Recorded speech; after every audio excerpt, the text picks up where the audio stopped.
Buenas tardes, hermanos, bienvenidos.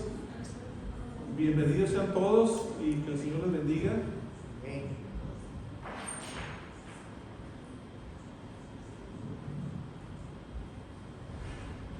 Me gustaría mucho empezar, primero con la bienvenida y mientras se actualiza ahí el sistema,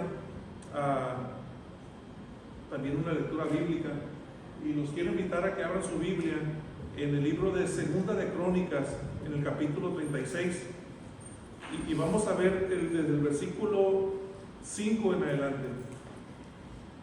Esta semana estaba viendo un video donde hay una persona, también los quisiera invitar que cuando tengan tiempo lo puedan ver. Se llama John Lennon.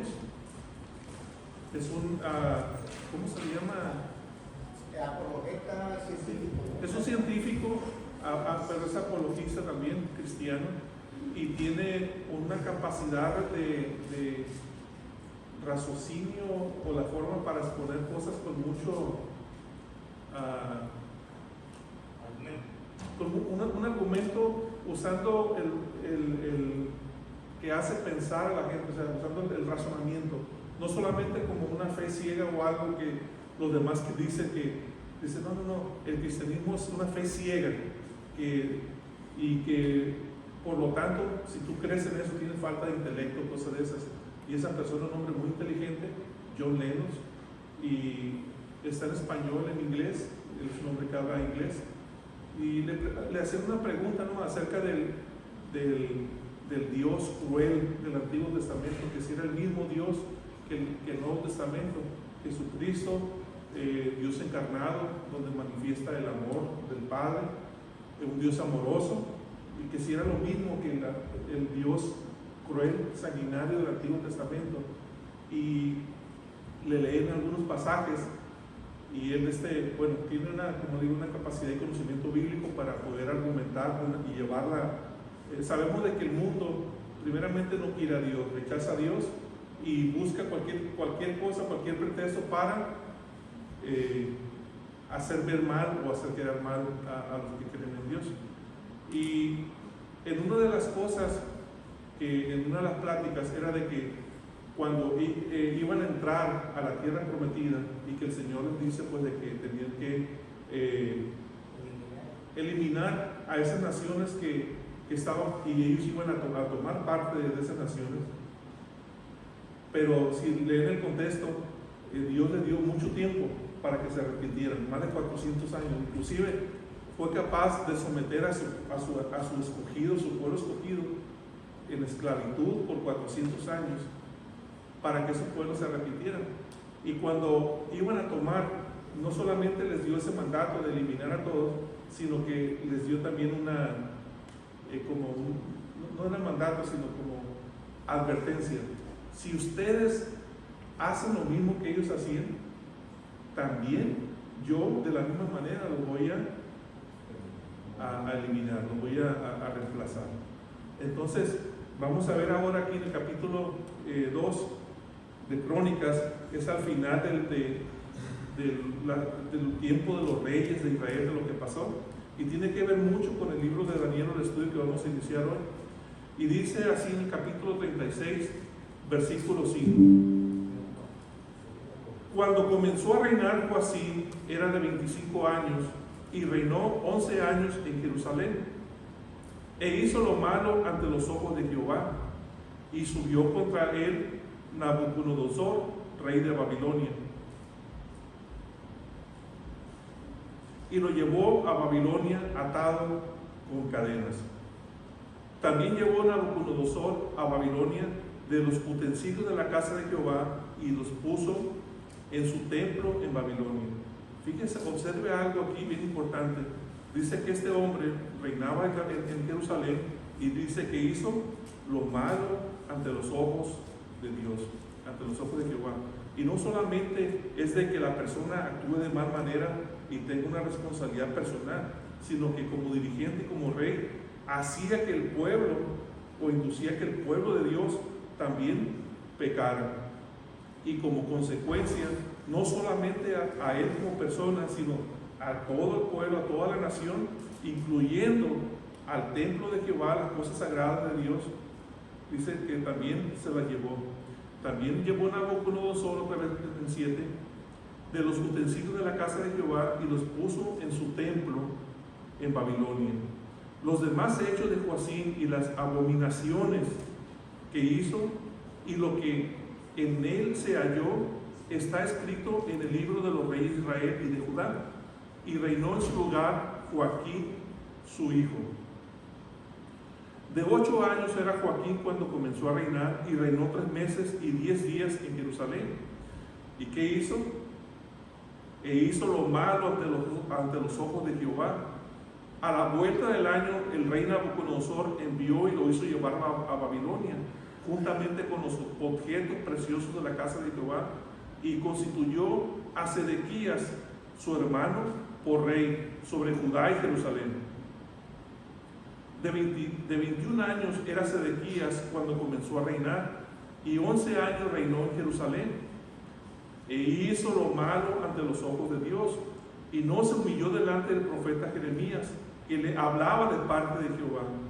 Se rebeló a sí mismo contra Nabucodonosor, al cual había jurado por Dios, y endureció su cerviz, y obstinó su corazón para no volverse a Jehová, el Dios de Israel. También todos los principales sacerdotes y el pueblo aumentaron la iniquidad, siguiendo todas las abominaciones de las naciones y contaminando la casa de Jehová, la cual él había santificado en Jerusalén. Y Jehová, el Dios de sus padres, envió constantemente palabra a ellos por medio de sus mensajeros, porque él tenía misericordia de su pueblo y de su habitación.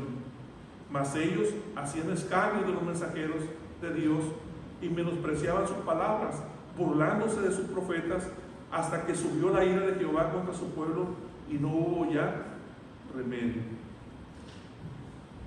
Por lo cual trajo contra ellos al rey de los caldeos, que mató a espada a sus jóvenes en la casa de su santuario, sin perdonar joven ni doncella, ancianos ni decrépito, todos los entregó en sus manos. Asimismo, todos los utensilios de la casa de Dios, grandes y chicos, los tesoros de la casa de Jehová y los tesoros de la casa del rey y de sus príncipes, todo lo llevó a Babilonia.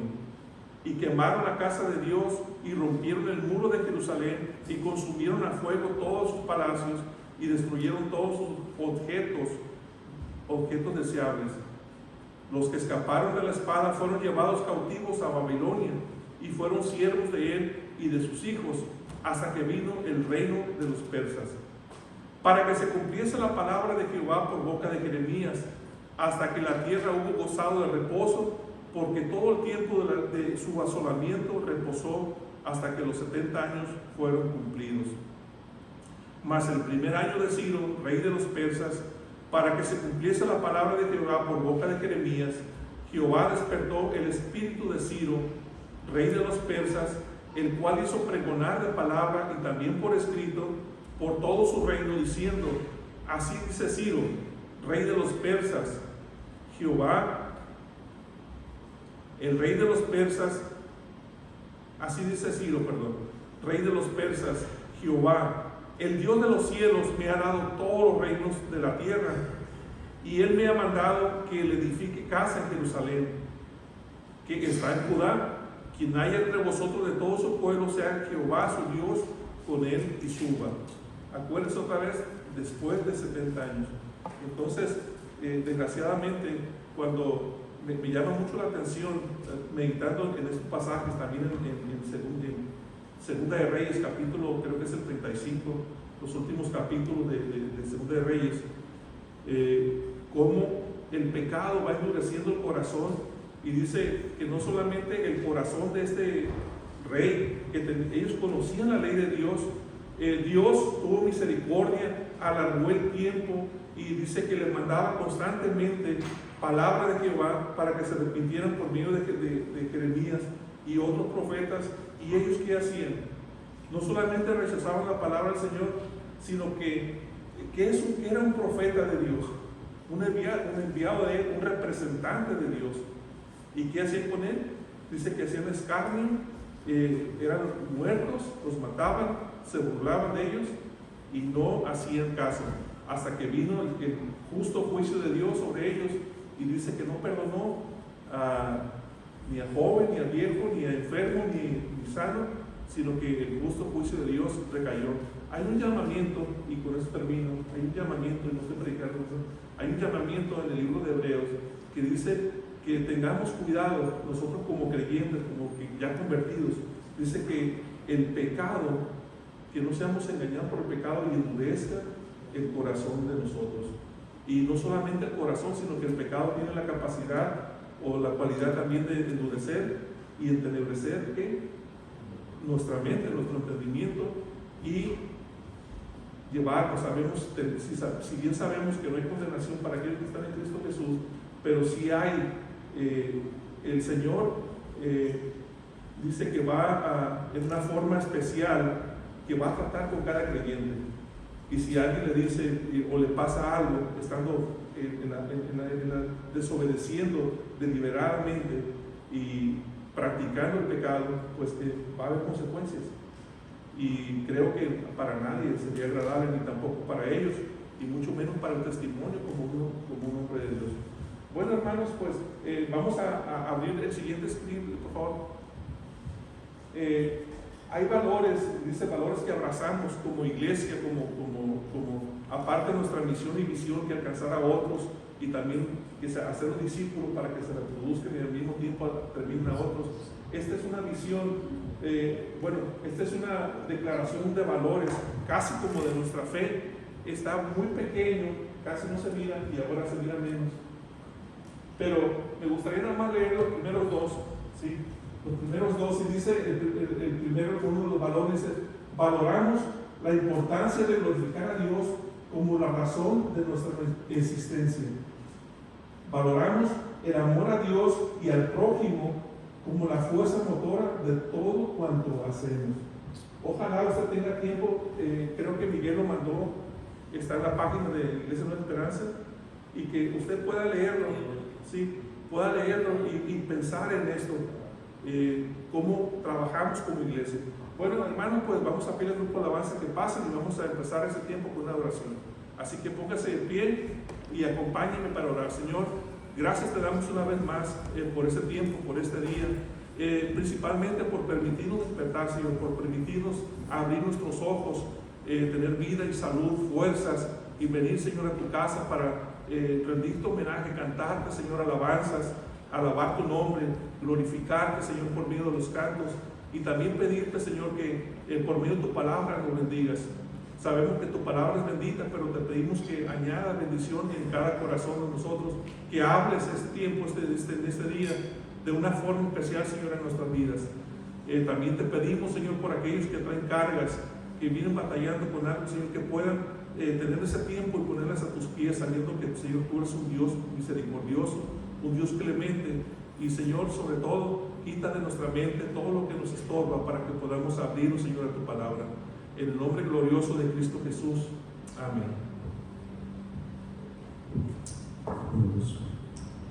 Muy buenas tardes, mis hermanos. Así mismo, puesto de pies, vamos a cantar a nuestro Dios. Y quiero leer aquí en el Éxodo, capítulo 15, versículo 11 en adelante, que es un texto que nos habla acerca del poder increíble, el poder soberano de nuestro Dios. Y ya que hoy comenzamos una nueva serie basada en el libro de Daniel, que es un libro que habla mucho acerca del control de la soberanía de Dios que tiene sobre el mundo, sobre los gobiernos, sobre todas las cosas. Miren cómo dice Éxodo, después de que Israel, Dios los sacó de Egipto y venció a sus enemigos, a los egipcios. Dice en Éxodo 15, versículo 11 en adelante, comienzan unas preguntas retóricas. Dice: ¿quién es como tú, oh Dios, entre los dioses? ¿Quién como tú magnífico en santidad, terrible en maravillosas hazañas, hacedor de prodigios? Extendiste tu diestra, la tierra los tragó, condujiste en tu misericordia a este pueblo que redimiste. Lo llevaste con tu poder a tu santa morada. Lo oirán los pueblos y temblarán. Se apoderará dolor de la tierra de los filisteos. Vamos a dejar hasta ahí. Pero ese es el Dios que, así como Israel exaltó por lo que había hecho, nosotros también exaltamos por lo que Él hizo en Cristo. Porque en Cristo nosotros podemos decir que estamos aquí, estamos en Él y hemos visto su poder comenzando desde nosotros. La historia bíblica está ahí, pero también lo que Dios ha hecho en cada uno de nosotros es un milagro. Cantamos esta canción que dice: el Dios que adoramos.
Bendito sea su nombre. Y ese Dios que adoramos es un Dios poderoso. Dice este canto, Dios poderoso. Dice, ¿quién si no el Señor las estrellas creó? ¿Quién si no el Señor? Y su luz limitó. Y cuando hablamos de estrella, hablamos de las expansiones, hablamos de los cielos. Y nosotros no tenemos ni capacidad mental ni científica para descubrir lo majestuoso que es este universo. Y dice que Dios limitó la luz de las estrellas que creó. Tanto en esta canción que dice Dios poderoso.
cántelo, órelo, grite.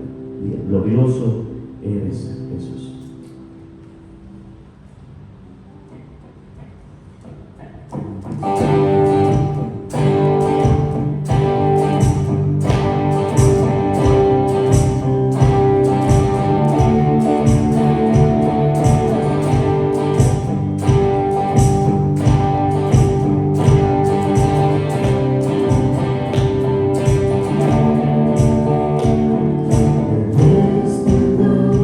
Del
tiempo de los anuncios.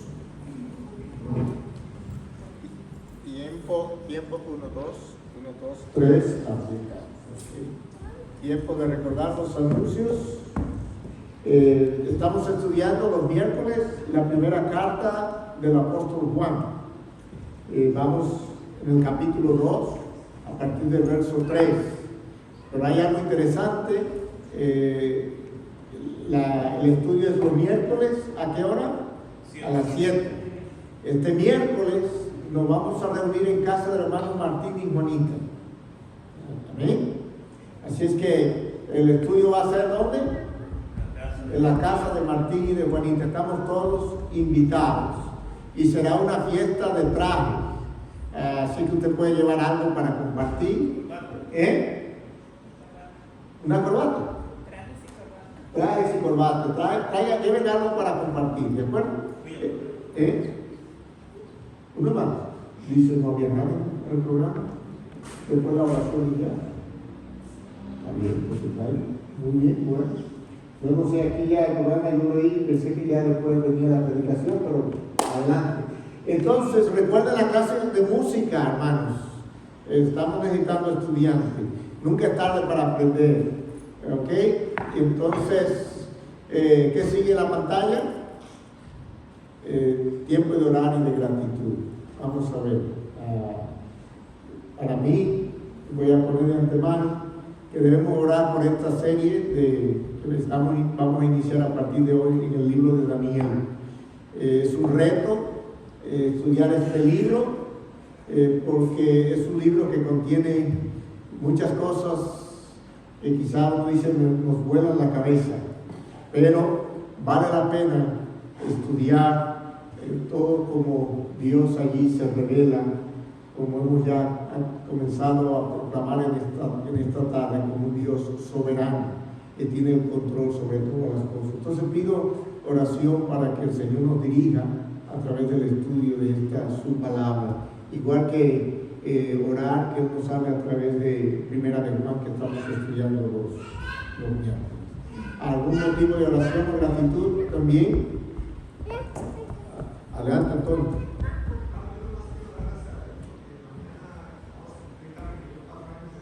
Gloria a Dios. ¿Y la fiesta cuándo?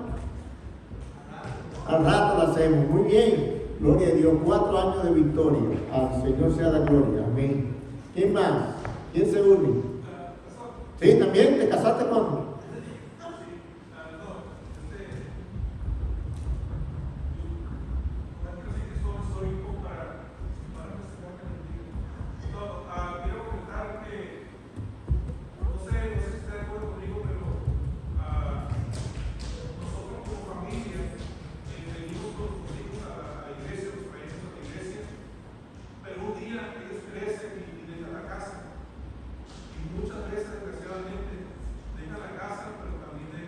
La iglesia.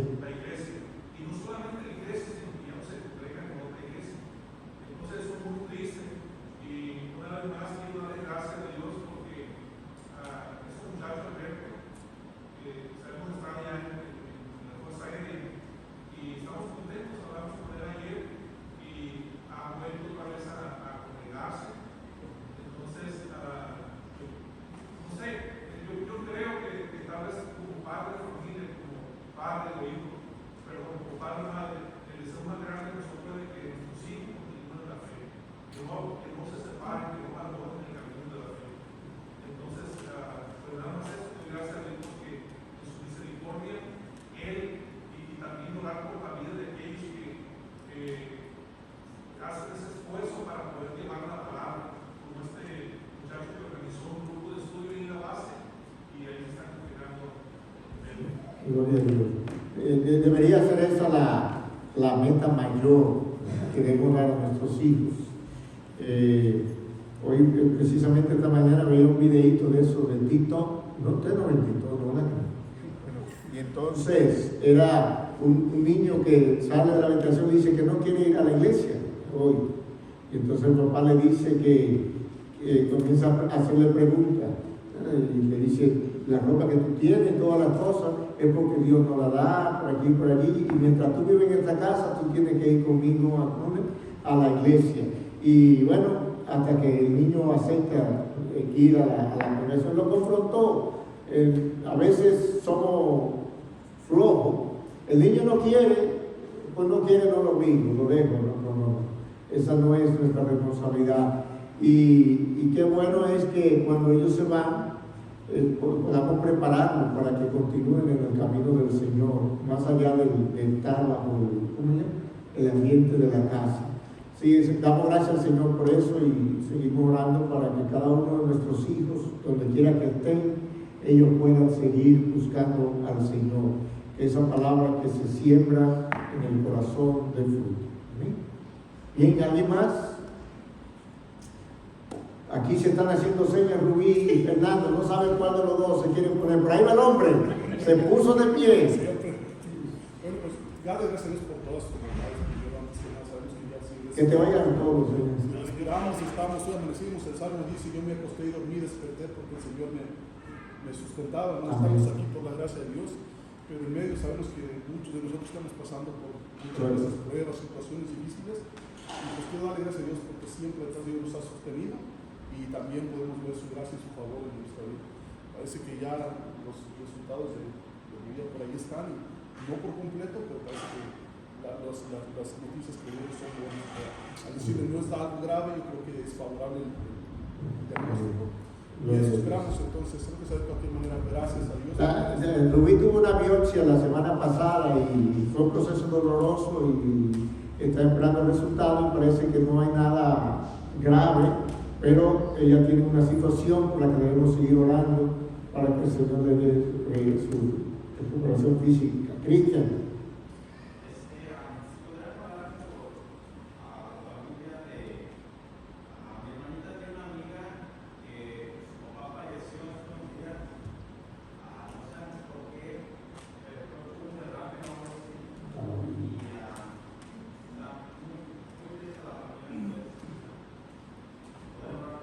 Por esa familia, muy bien.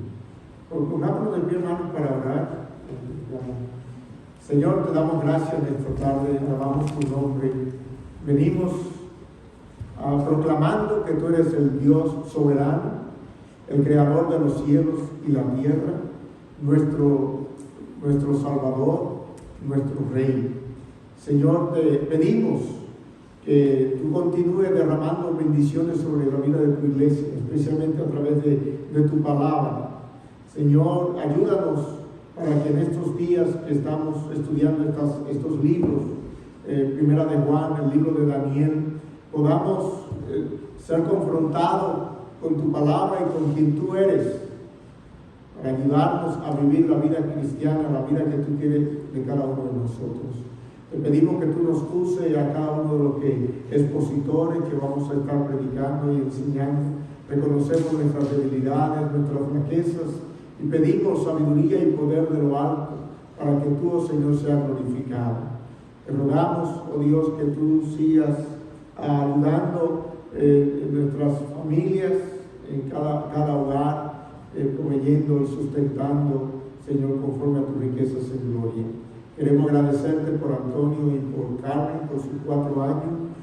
Señor, sigue bendiciéndole, mira el reto que ellos tienen con sus niños para modelar una vida cristiana piadosa y guiarle en tus caminos. Te rogamos que tú le des sabiduría y fortaleza y les use y que ellos puedan continuar hacia adelante dando testimonio. Gracias por la noticia del hijo de Temo que están congregándose teniendo este estudio de tu palabra. Oramos por él y por todos los jóvenes que están allí en la Fuerza Aérea, que tú estés trabajando en sus vidas espirituales para que ellos puedan, en medio de toda esta situación, darte a ti la gloria y la honra. Preserva a nuestros hijos. Te agradecemos por cada uno de los hermanos aquí presentes. Y gracias, Señor, por los resultados de Rubí. Sabemos que todavía ella necesita un proceso, lo que oramos que tú seas guiando los médicos y dándole a ella paz y fortaleza. Oramos por esta familia que ha perdido a un ser querido. Señor, tu palabra nos dice que la muerte es el resultado del pecado. El pecado, la muerte en todo el mundo por causa del pecado. Que la pena del pecado es la muerte. Ayúdanos, Señor, que cada vez que veamos a un ser querido o a alguien morir alrededor nuestro, podamos recordar que el pecado es la razón por la que el hombre muere, pero tú has prometido que en Cristo Jesús hay vida eterna para todo aquel que cree. Un día van a ser levantados los creyentes para estar contigo en gloria. Ayuda a esta familia en este proceso. Y ahora, Señor, bendice las ofrendas mientras cantamos y sé con nosotros en el resto de este servicio en el nombre de Cristo Jesús.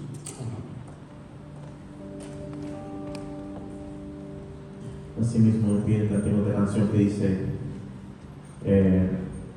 es exaltado y luego majestad.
gloria será del Salvador, Cristo Jesús, Rey y Señor. Del Salvador, Cristo Jesús, Rey y Señor.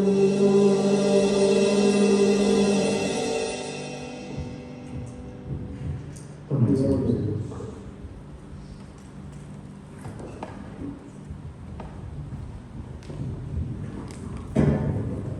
Bien, hermanos, como ya hemos anunciado, tomen asiento, abran sus Biblias en el libro de Daniel, capítulo 1, libro de Daniel, capítulo 1, y vamos a leer de inmediato los primeros versículos. Vamos a leer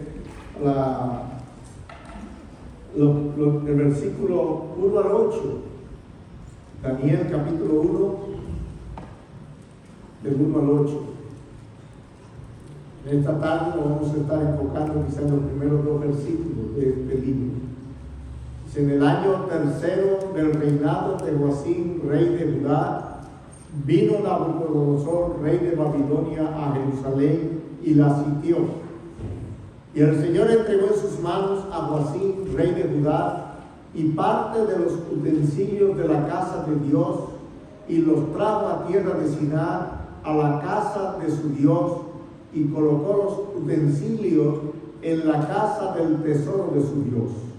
Y dijo el rey a Aspenaz, jefe de los eunucos, que trajese de los hijos de Israel, del linaje real de los príncipes, muchachos en quienes no hubiese tacha alguna, de buen parecer, enseñados en toda sabiduría, sabios en ciencia y de buen entendimiento, e idóneos para estar en el palacio del rey, y que les enseñase las letras y la lengua de los caldeos, y les señaló el rey ración para cada día, de la provisión de la comida del rey y del vino que él bebía, y que los criase 3 años, para que al fin de ellos se presentaran delante del rey. Entre ellos estaban Daniel, Ananías, Misael y Azarías, de los hijos de Judá.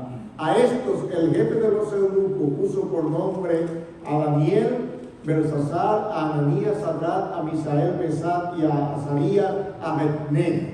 Luego dice el verso 8: y Daniel propuso en su corazón no contaminarse con la porción de la comida del rey ni con el vino que él bebía, y dio por tanto al jefe de los eunucos que no se los obligase a contaminarse. El Señor bendiga su palabra en nuestros corazones. Amén.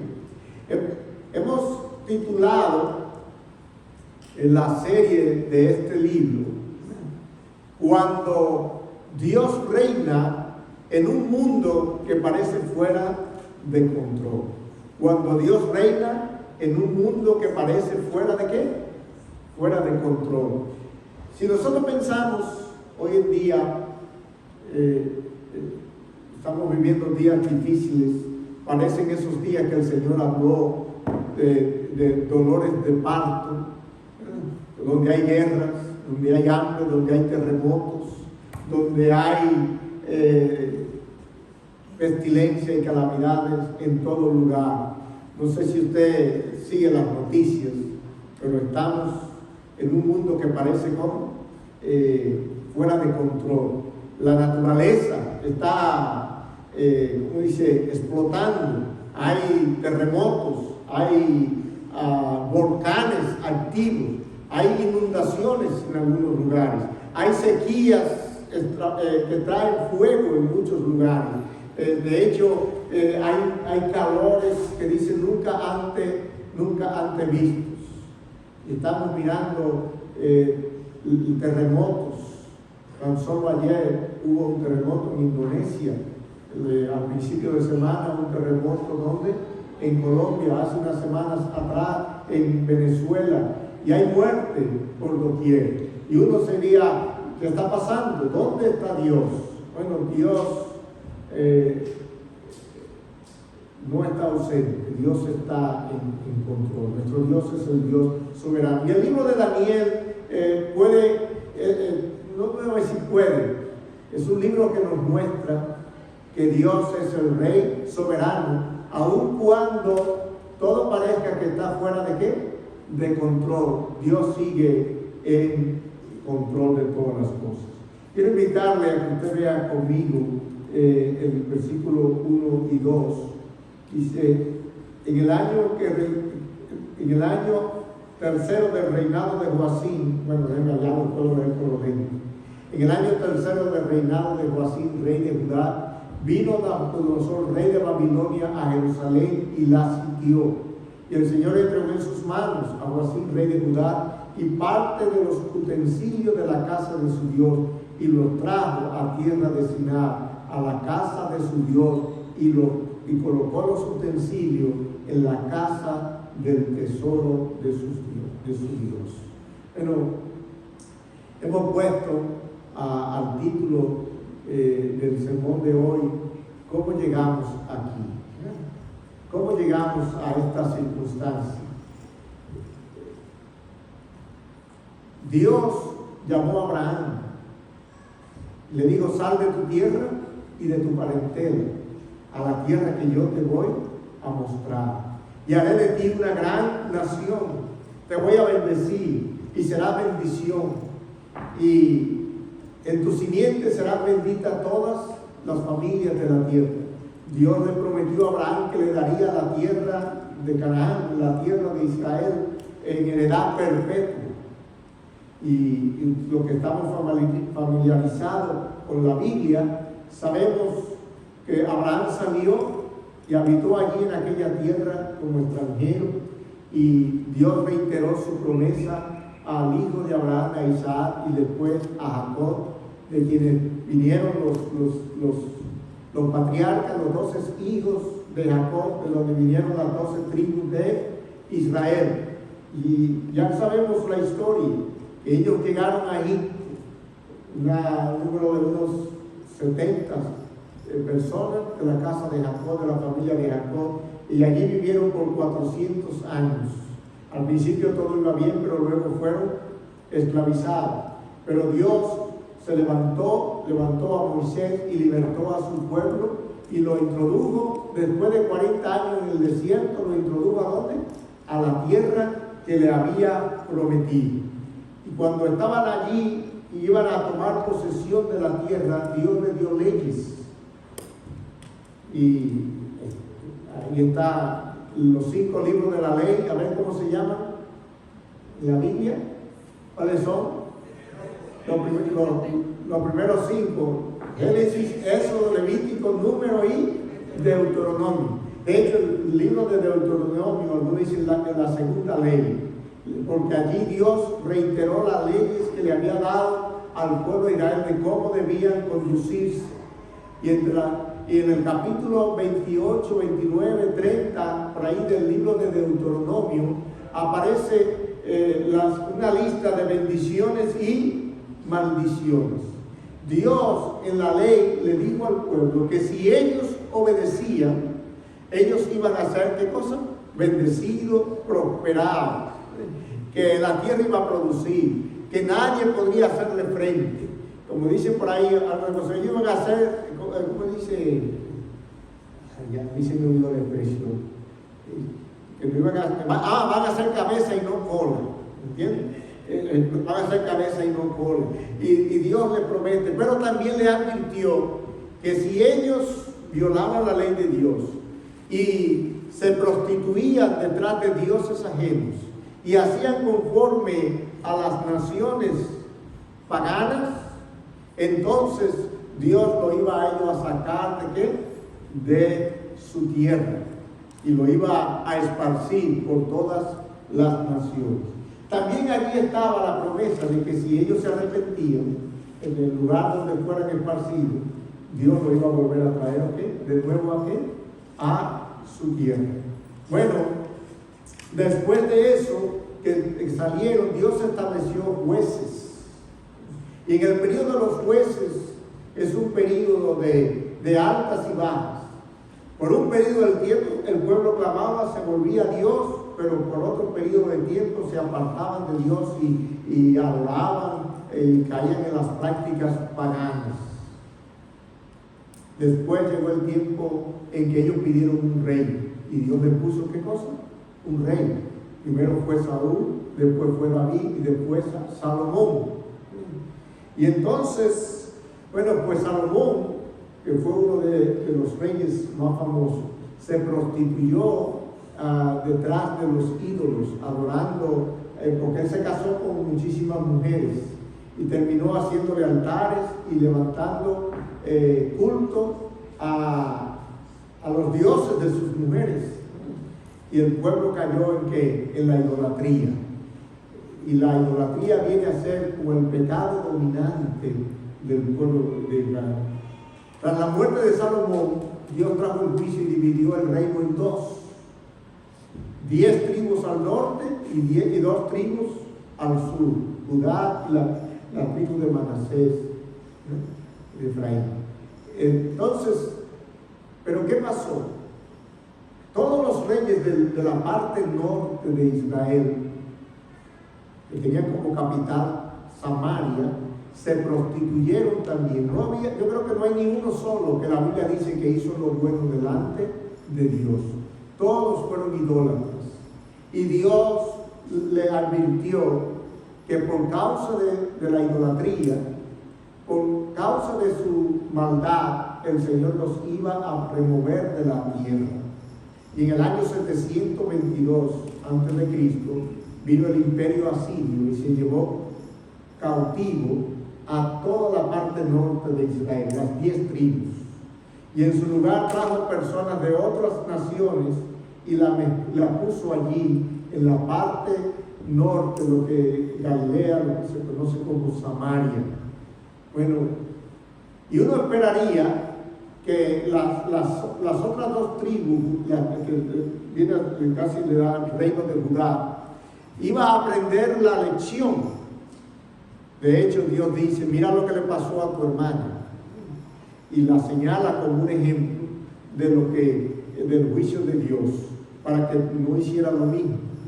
Pero nosotros encontramos al final de este libro de Crónicas que leímos al principio y del libro de los reyes, que se levantaron una serie de reyes que hicieron lo malo delante de Dios e hicieron peor que lo que había hecho la parte norte, comenzando con uno de los reyes más malos, más perversos, lo hemos mencionado, que fue el hijo de Ezequías, el rey Manasés.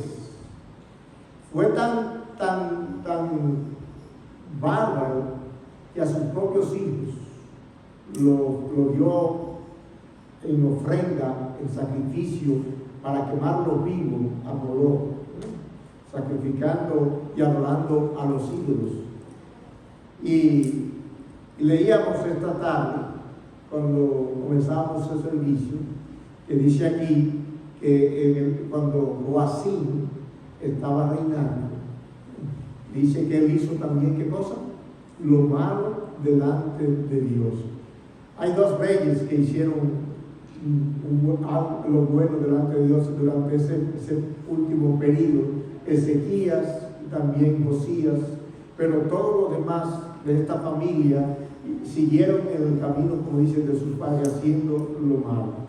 Y entonces es aquí que vemos que Dios levanta a los caldeos, ahora a Babilonia, y entonces vimos que Joacim fue llevado como encadenado a Babilonia, y que los utensilios, parte de los utensilios del templo, fueron llevados a Sinar, a Babilonia, y introducidos en la casa de su Dios, del Dios de Nabucodonosor. Y estas 2 cosas me hacen pensar cómo es que llegamos a este punto en que esta nación, que es el pueblo escogido de Dios, este pueblo que ha sido apartado para Dios, ahora es sacado de su tierra Primero, unos 100 años antes, en el 722 a.C., toda la parte norte. Pero ahora Judá es llevada cautiva, podríamos decir, a Babilonia.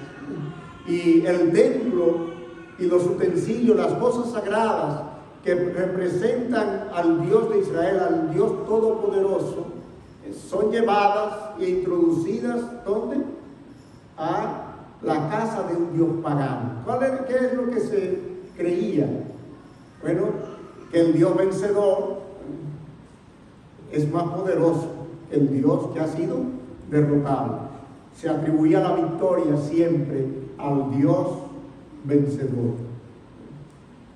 Pero ¿qué es lo que vemos aquí? Que la Biblia nos dice en estos versículos que si bien es cierto, Nabucodonosor sitió y conquistó Jerusalén, y de hecho quiero decir que esta es la primera deportación a Babilonia, porque hubieron varias deportaciones. En el año 605 es cuando se da esta primera deportación. Yo quiero remitirle, no voy a ir a la Biblia para que no vayamos leyendo muchos pasajes, pero si usted se va al libro de Crónicas que leímos, el capítulo 36, usted va a ver que a partir, me parece que del versículo 5, es donde aparece que Dios se lleva primero a ¿quién? A Joacim. Pero luego vienen otros reyes que también se rebelan y son llevados cautivos a Babilonia.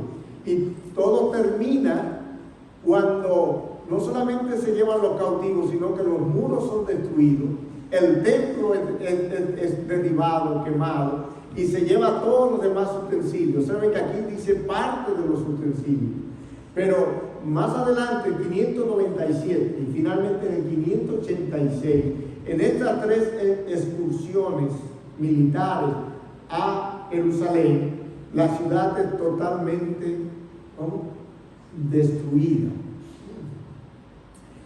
Y bueno, la pregunta, ¿cómo llegamos a este punto? En primer lugar, podemos decir que fue por causa de ¿qué? Del pecado, por causa de su desobediencia, por causa de su idolatría, por causa de la hechicería. Aparecen muchos pecados relacionados con la historia del pueblo de Israel, que durante estos años previos a la deportación y durante las primeras etapas de la deportación, vimos que Dios levantó profetas que le llamaban al pueblo al arrepentimiento. Pero ¿qué fue lo que hicieron? Hicieron escarnio de los profetas, hicieron burla de los profetas, y a algunos le dieron muerte. Se menciona uno de ellos por nombre, Urias. Mataron a los profetas. Cuando Jeremías les advertía durante este periodo de tiempo, también a Jeremías lo encarcelaron varias veces. No hicieron caso de lo que Dios estaba diciendo. Por lo tanto, quiero destacar aquí algo que es lo que el corazón del mensaje de esta tarde. Y es que dice el versículo 2 que el Señor fue que, ¿qué cosa? El Señor fue que los entregó al rey, entregó los utensilios, más tarde entregó el resto de la ciudad, entregó el templo a destrucción, toda la ciudad. ¿Quién fue que entregó? El Señor. Nabucodonosor fue el instrumento humano para llevar a cabo el juicio de Dios sobre su pueblo, para disciplinar, para castigar la rebelión, la desobediencia, el pecado de su propio pueblo.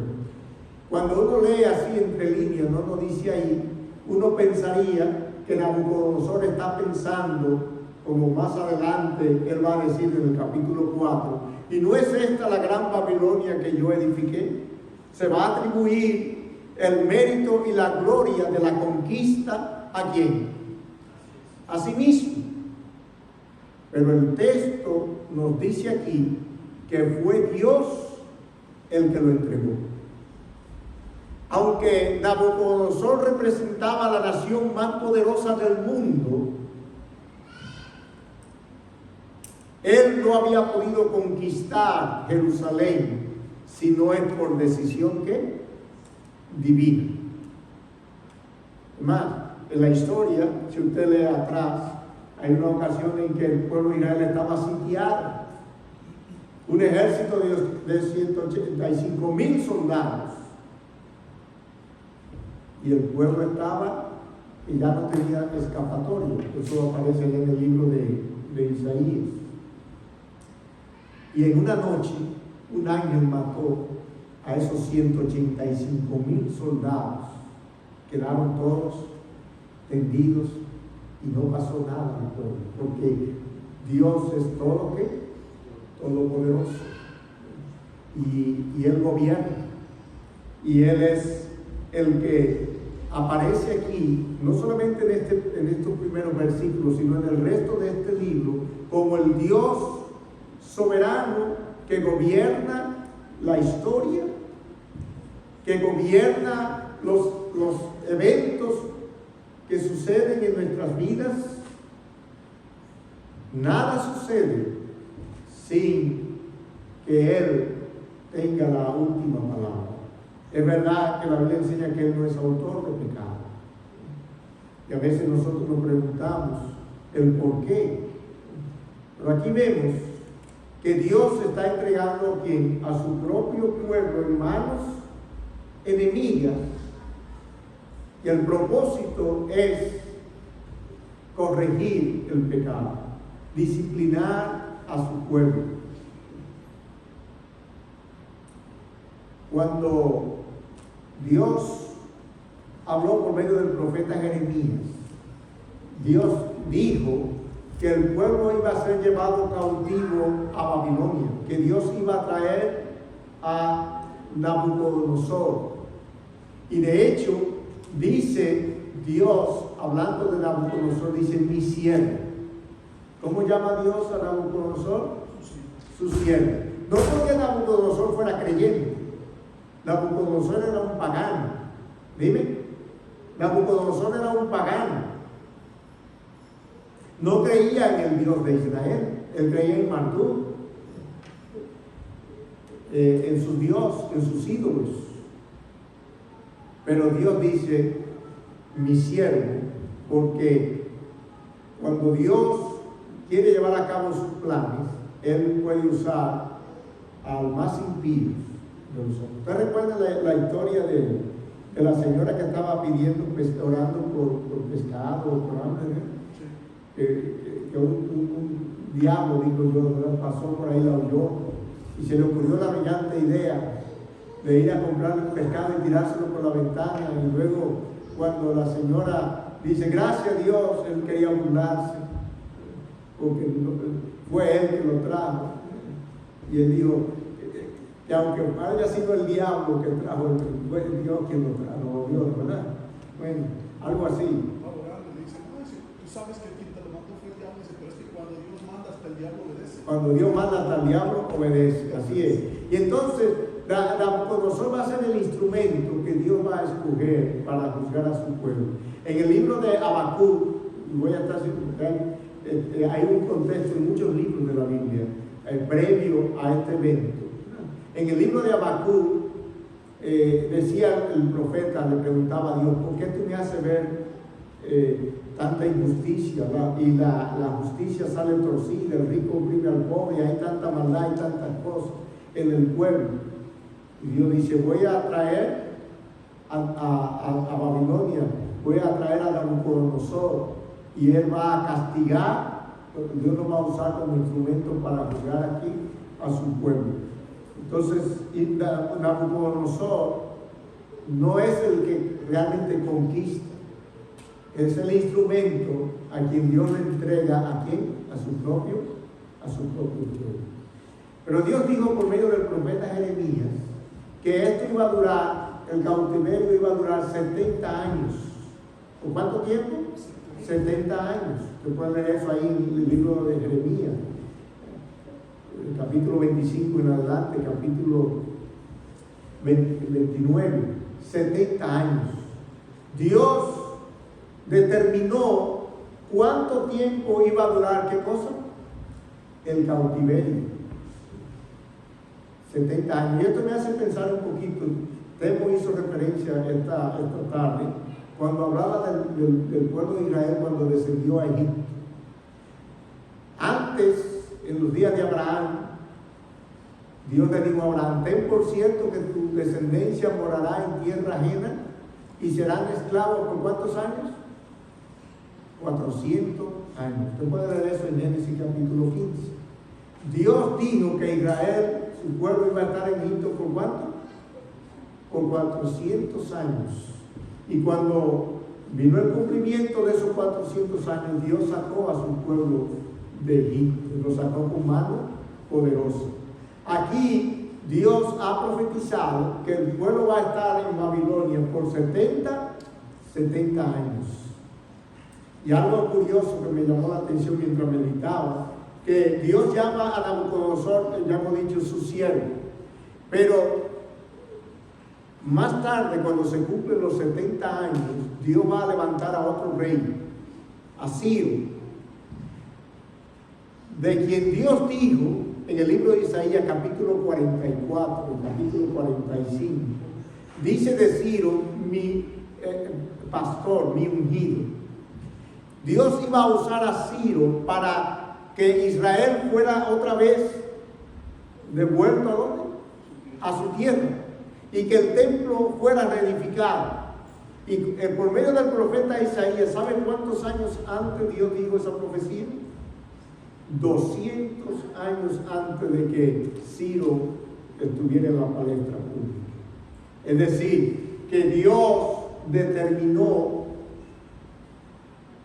cuándo iba a ocurrir la deportación, el por qué, pero no solamente a quién iba a utilizar como rey, como nación, para disciplinar a su pueblo, sino que también había fijado el límite y iba a levantar a otro rey que iba a autorizar el decreto. Lo leímos también en 2 Crónicas 36, al final de ese capítulo, dice que Ciro dio la orden para restaurar a Israel y todo eso. De manera que estamos mirando en estos versos y lo que vamos a ver en el resto de este libro de Daniel, es a Dios ejerciendo su soberanía, ejerciendo su voluntad, revelando sus planes en medio del caos, en medio de la situación donde su pueblo ya no está en la tierra prometida, sino que ahora está donde, en otro lugar que no es su tierra.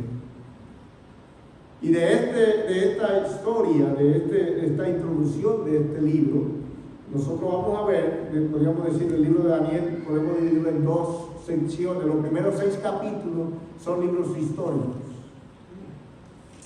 ¿Y qué vamos a ver allí? Bueno, algunos milagros extraordinarios, donde Dios revela los sueños, los misterios, donde la boca de los leones son, ¿qué cosa? Cerrada. Pero a partir del capítulo 7 nosotros vamos a estar mirando una serie de profecías que tienen que ver con la historia pasada, pero también con la historia futura.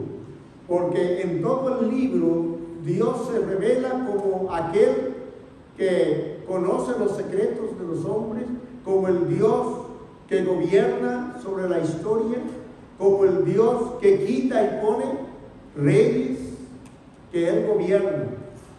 Él es Dios. Y hermanos, como decía al principio, estamos viviendo tiempos difíciles. ¿Y qué pensamos? ¿Que Dios no está en control? Dios nunca ha dejado de estar en control de las circunstancias.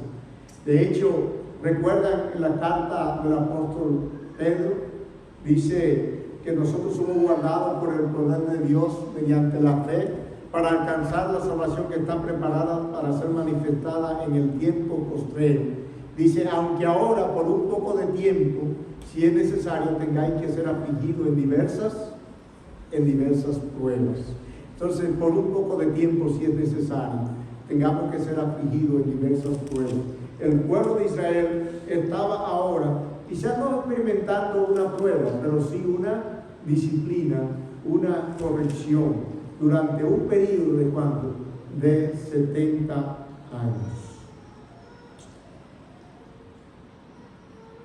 No era la primera vez que aparece esa palabra, Dios entregó a su pueblo.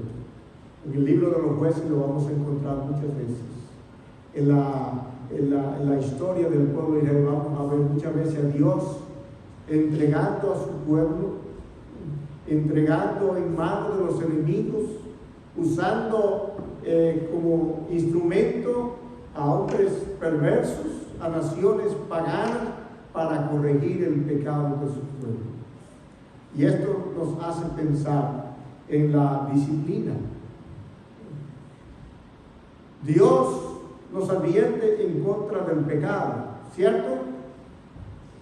Una y otra vez. Y la Biblia es un libro en el que nos muestra la voluntad de Dios, la revelación de Dios.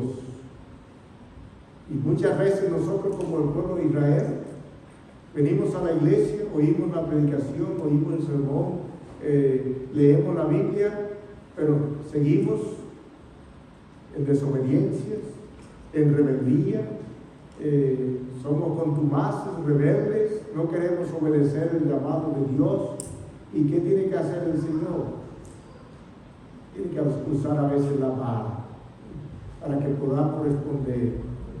En esta historia, el pueblo de Israel,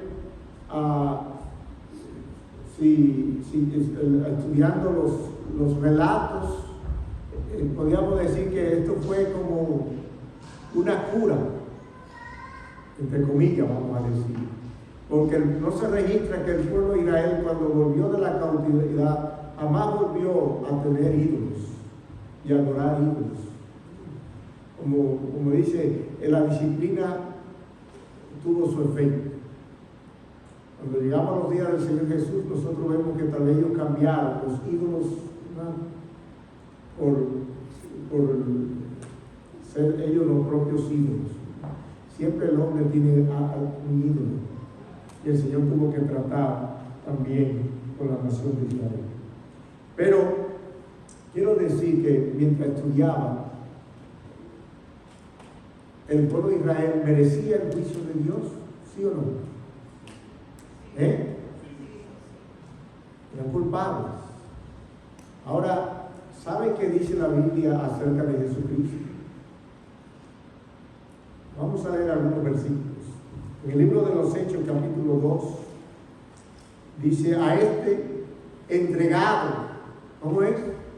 Entregado por el anticipado consejo y conocimiento de Dios, prendisteis y matasteis por manos de inicuos.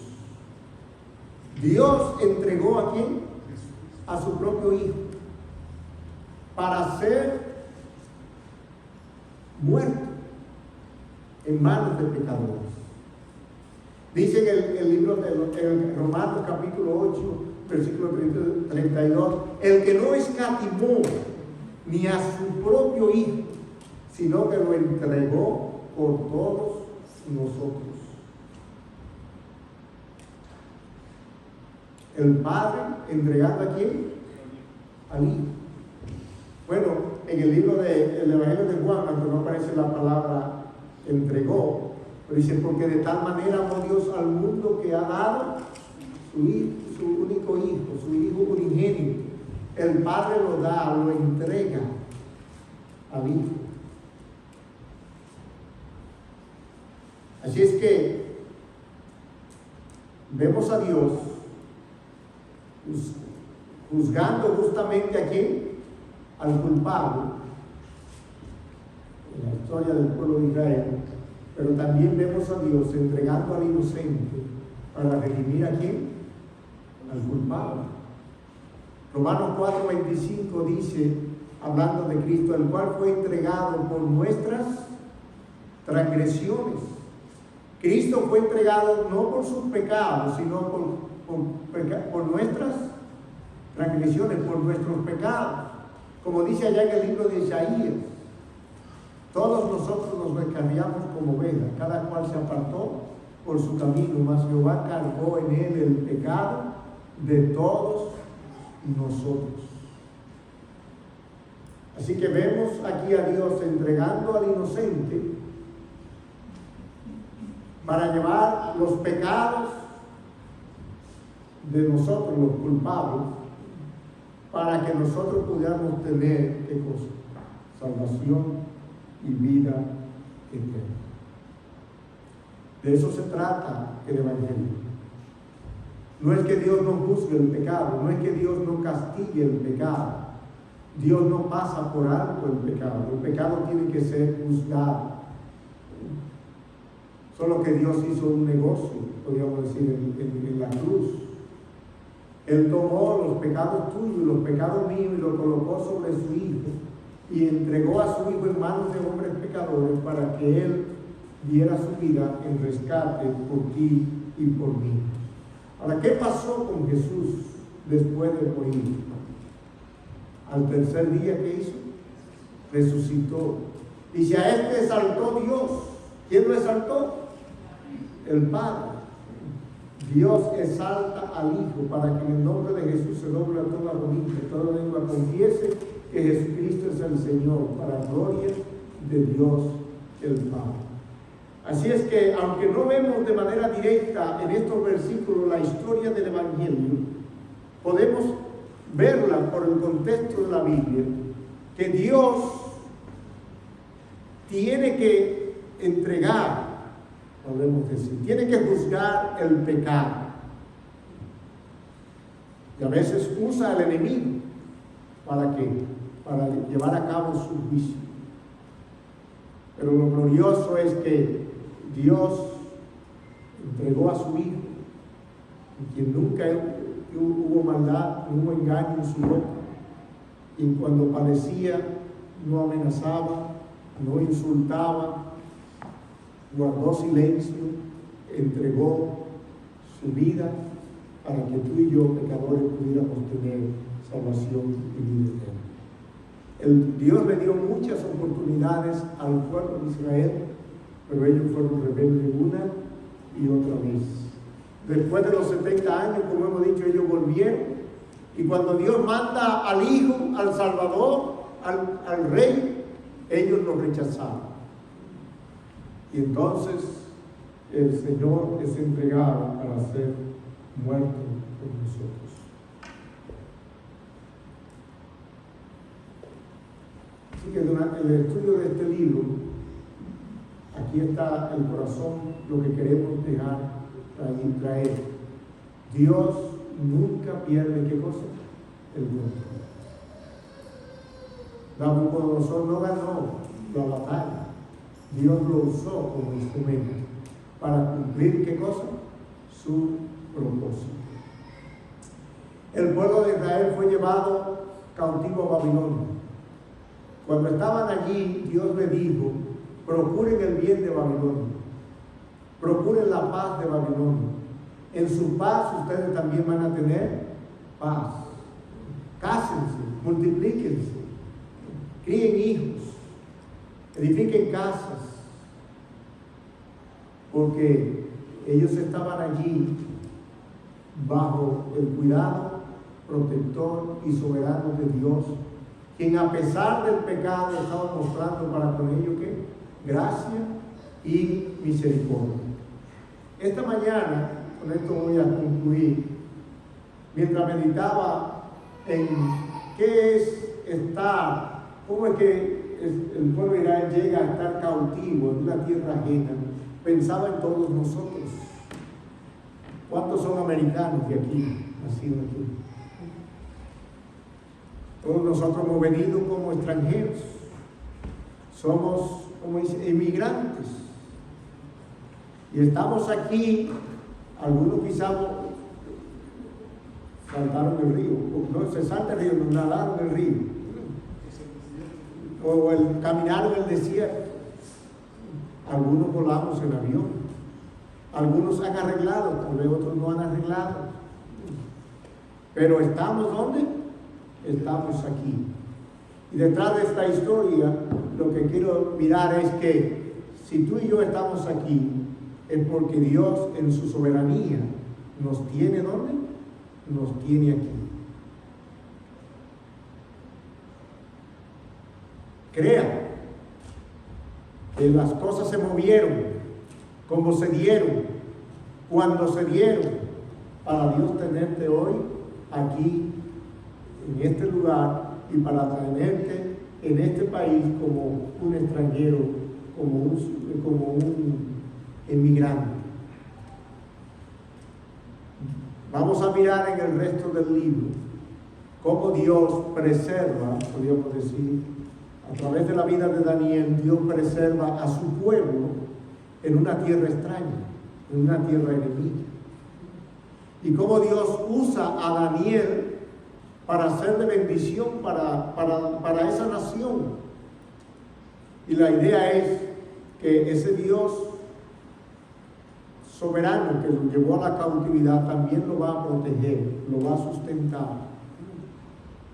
Y ese mismo Dios que te tiene a ti y a mí aquí, no sé si por disciplina, porque quizá el Señor nos ha tenido aquí por disciplina, o quizá porque tiene en su soberanía mostrarnos su amor y su gracia.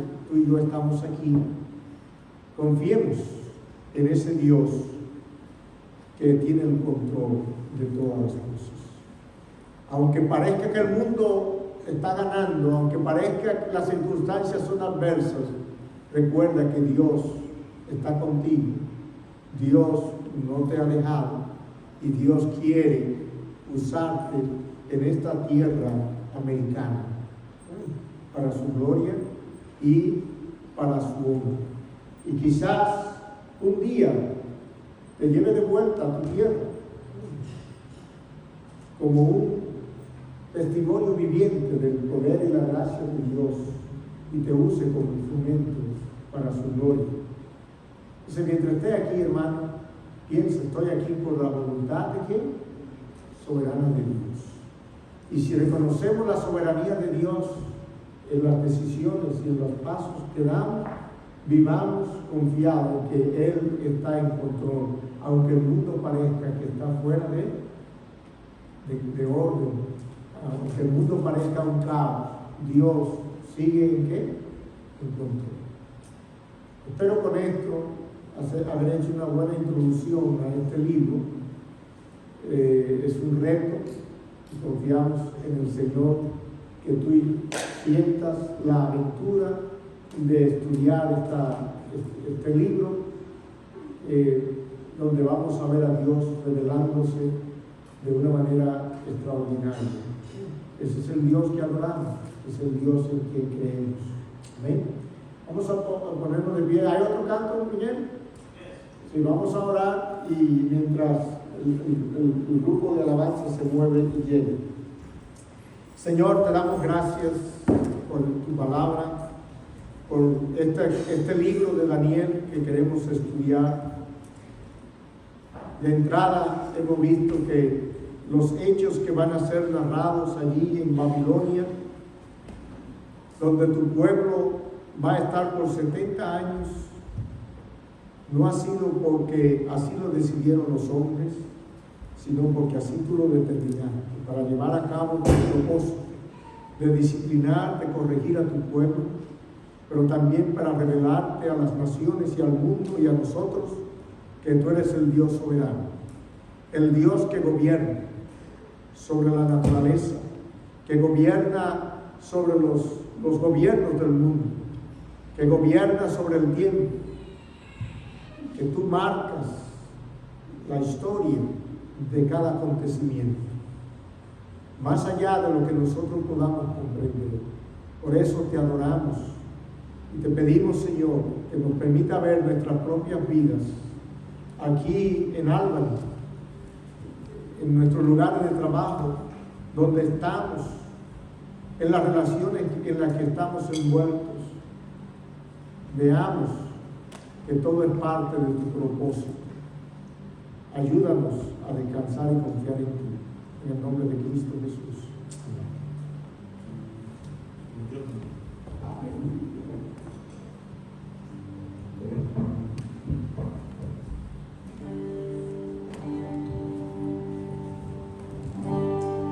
Pongámonos sobre nuestros pies para cantar una canción más así. Así será el tiempo. Canté esta canción que dice: canta al Señor toda la creación. No sé si se fijó que los cantos han sido relacionados a exaltar el nombre de Dios y su grandeza, su soberanía, su poder. Porque una de las cosas que vemos en Daniel es a un Dios soberano que usa aún las voluntades de los hombres malos y enemigos para cumplir sus propósitos, aunque ellos mismos no lo entiendan ni lo vean así. Pero algo que me llama la atención de Daniel es que dice que Nabucodonosor llegó y sitió a Israel. Y cuando hablamos de sitiar, lo que está hablando es que lo dejan por meses, por un largo tiempo, donde nadie entra y nadie sale, donde cortan los suministros de alimento, a veces hasta de agua. Y no solamente eso, el temor latente por meses de los enemigos como fieras rodeando. Y la incertidumbre de no saber, ¿será hoy que lo van a atacar o no? Eso puede extenderse por largo tiempo. Pero nada de eso sucedió hasta que Dios, dice que entonces Dios lo entregó. Así como William estaba diciendo, Dios podía, si Él quisiera, acabar con todo el ejército de Nabucodonosor en ese momento, pero no. Era parte del propósito de Dios usar a Nabucodonosor para castigar, disciplinar a su pueblo. Y vamos a cantar la canción que dice: canta al Señor toda la iglesia.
Jesús, nombre.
Los bendiga, mis hermanos. Pasen una feliz tarde.